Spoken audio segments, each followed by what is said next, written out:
Tag show.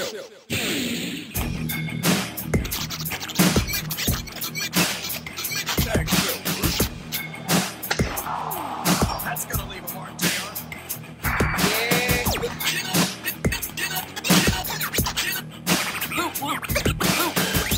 That's undisputed because I'm undisputed.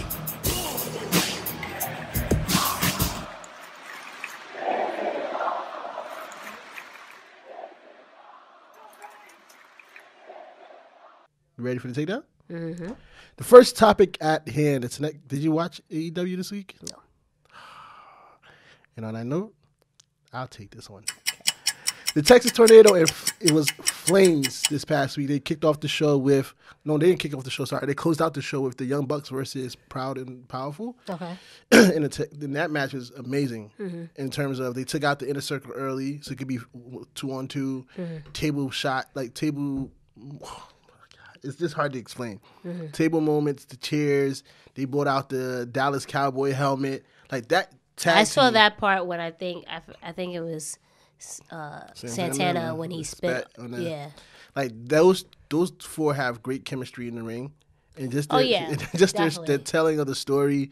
The winner of that match became the one contenders for the tag team titles. Who was the winner? Young Bucks won, which I was kind of disappointed about. I think this was a good time for Proud and Powerful to come out up top and face versus heel. Exactly. Type of situation for next week on. But I guess for the ratings, maybe. Yeah. They did it that way because what NXT has going up against them. But definitely was a great match. It was probably it wasn't match of the night. It was second match of the night. I give them that. And everybody's on their feet, and it was just when you get a chance, at least watch that match. Definitely. I'm gonna watch it. It's just that it's. Especially when I'm out and about or whatever, and then the first thing I watch is NXT, and by the time that it's close to whatever, right? And I get occupied, but I am gonna watch it. I plan on watching. I always do. I always wind up watching it later on. Especially that night was pretty good. So in that case, since you didn't really watch it, we could move on to the next topic. 2-on-1 again. Becky Lynch versus the Kabuki Warriors. How did you feel about that match? It wasn't as good as it was with Charlotte and the Kabuki Warriors last week, but it did what it had to do, and obviously move along a storyline. Obviously, where they were heading to in regards to the match at TLC, it was okay. It was cool. I didn't like it. Why not? Because again, you made the tag team look weak. Why did they need to use a chair when it's a 2-on-1? But they're heels. I get that, but beat that person first. Win. It made it too close between them as a 2-on-1. I guess she's a champion, but they're champions too, and that's 2 weeks in a row where you have them struggling to beat one person. But they're heels, and it's not like it's no disrespect to anybody, but it's not like it's the Kabuki Warriors versus Dana Brooke, right? It's Becky Lynch. This is the same person that's Becky 2 belts. She's the hottest person. She's the man. So the man is not going to go down with the fight. I get your point, but they're heels. It's Becky. It's going to be a spirited match. It's not going to be a squash. To me, I feel like if you were so scared about Becky taking losses, this was the most protected loss you could have. Yeah.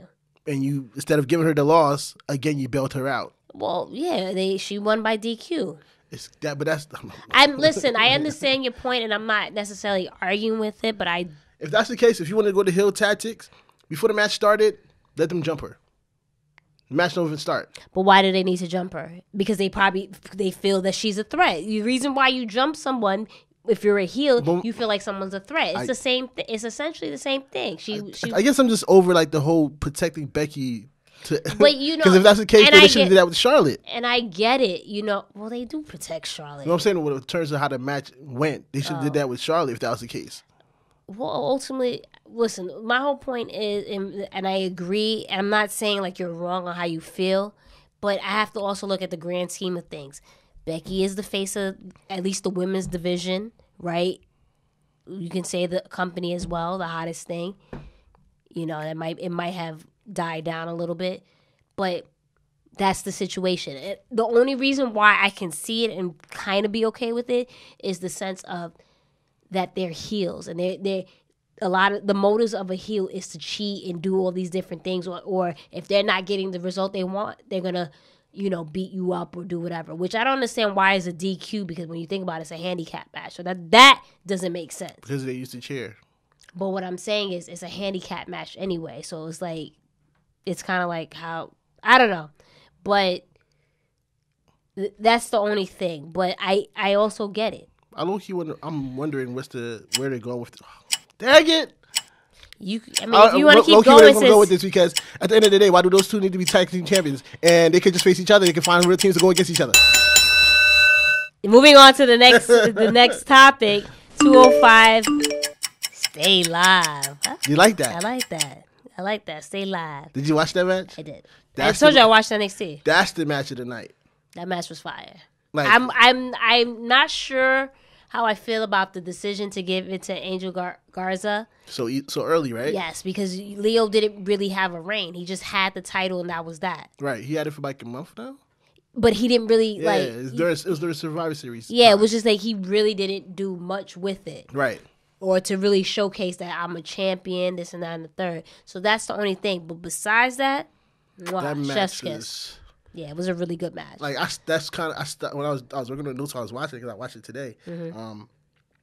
That's one of the moments where I stopped and was just like, you have to watch this, because they captured me. One of my favorite moments is when he hits Garza with a punch and Garza rebounded with a super kick. They both rebound and act like they're about to hit each other, and they just like fall out. And that was closer to the end when And I was like, even the ending was pretty dope. And when he went for the clipped wing, didn't work, and it's turned into a submission, like right in the moment.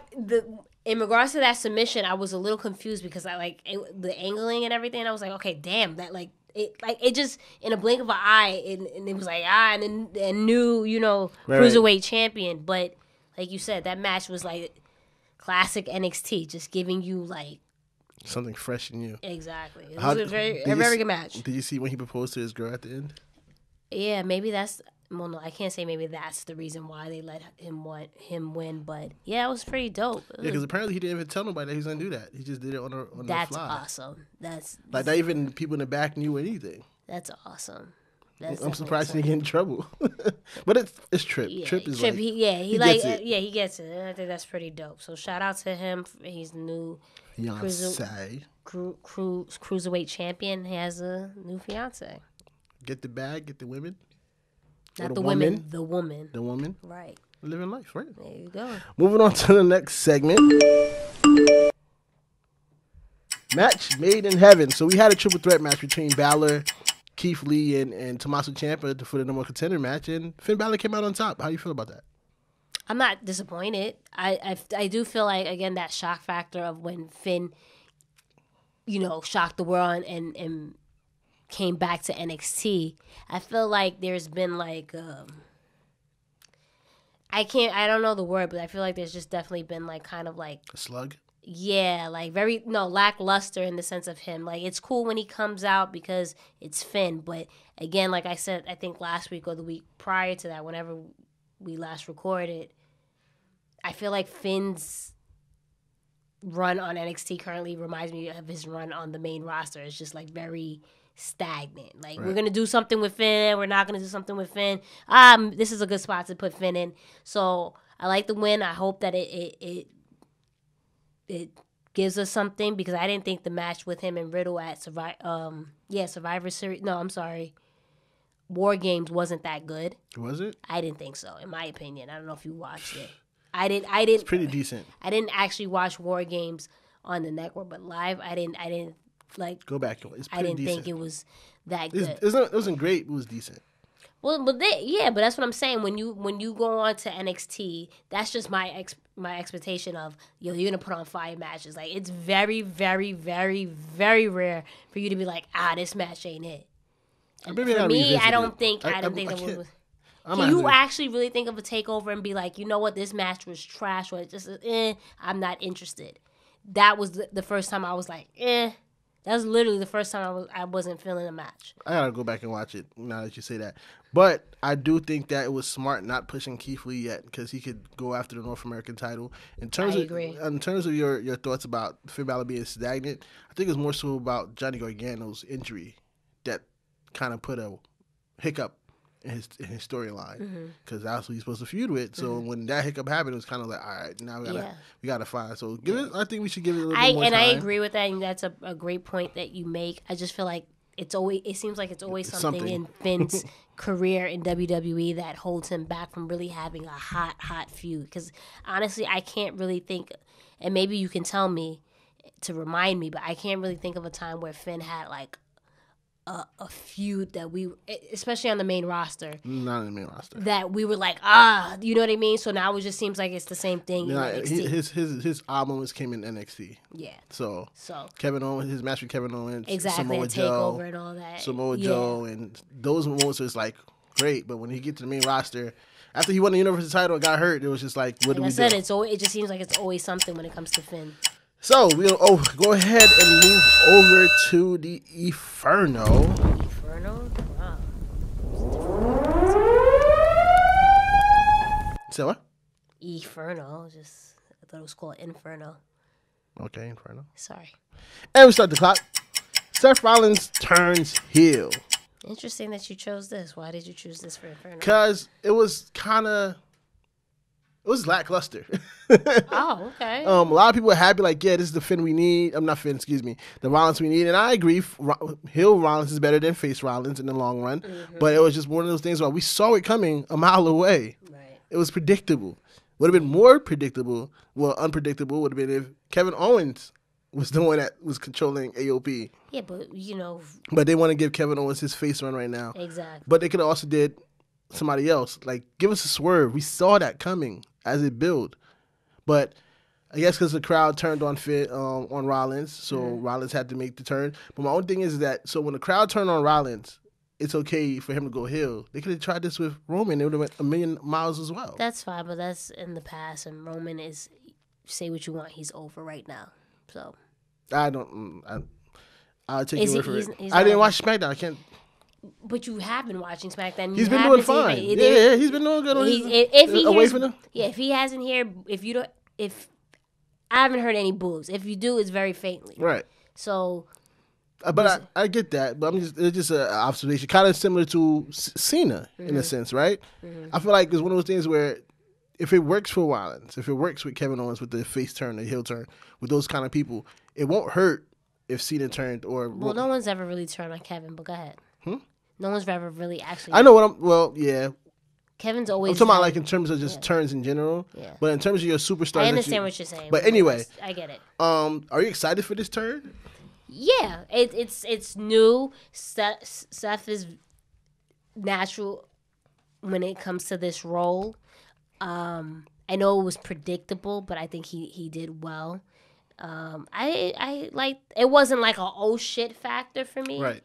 But it was nice. It gives Seth a new feud. It gives KO to really become a super over babyface, because I feel like we want to, people love KO. Like, it's not a situation where, like, you get tired of him. He's a good guy outside his character or whatever. We root for him in a sense, right? But I feel like KO hasn't had that big babyface moment yet. And I think him feuding with Seth will help him in that direction and maybe, gear him up to eventually go for the WWE title. Now, I'm not saying soon, but I'm saying eventually if you get that kind of that machine behind him. So this is his first real face run, right? That's what I'm saying. Yeah. You know what I mean? I think this is really his first feud as a face. So I think him facing with Seth will be good. I just wish he would get rid of the stunner. That is just so annoying to me. I mean, he got the blessings. I'm glad he got the blessings. I just don't like it. That's my opinion. But I didn't think it was lackluster. I love AOP's look. Yeah, AOP's. I love it, and nowadays it just seems like with WWE, it's a lot of missed and hit. Right. They got it spot on with the AOP's current run, because. Do they go back to the gear though? I don't know. Maybe I don't know. Shield gear. I thought they were gonna do this shit. I was like, yo, do not do that. But anyway, besides that, I'm happy that they're getting it right with AOP, because they really fucked them over when they got when they came onto the main roster, right. And we just what the fuck, they need a manager. Then you put them with Drake Maverick. Maverick, and that was dumb. They make the P jokes and Yeah, like especially when they're supposed to be serious and all this shit. So I think it was really cool how they brought them up. I saw now. I saw a request on Twitter, and I think it would have been dope if Seth Rollins did have blonde hair when he opened the door. I saw that too, but he apparently Vince doesn't want that. So He can't have the blonde hair. nope. Apparently he doesn't have the okay for it. Can't be a CrossFit Jesus real quick. Nope. Nope. Well, he can be, but just not with the blonde hair. But yeah, I'm interested to see what kind of gear they come out in terms of the whole name, and I don't know. Seth is better as a heel, so I'm happy about that. And like we said, his face run was getting very, very dry, like turkey dry.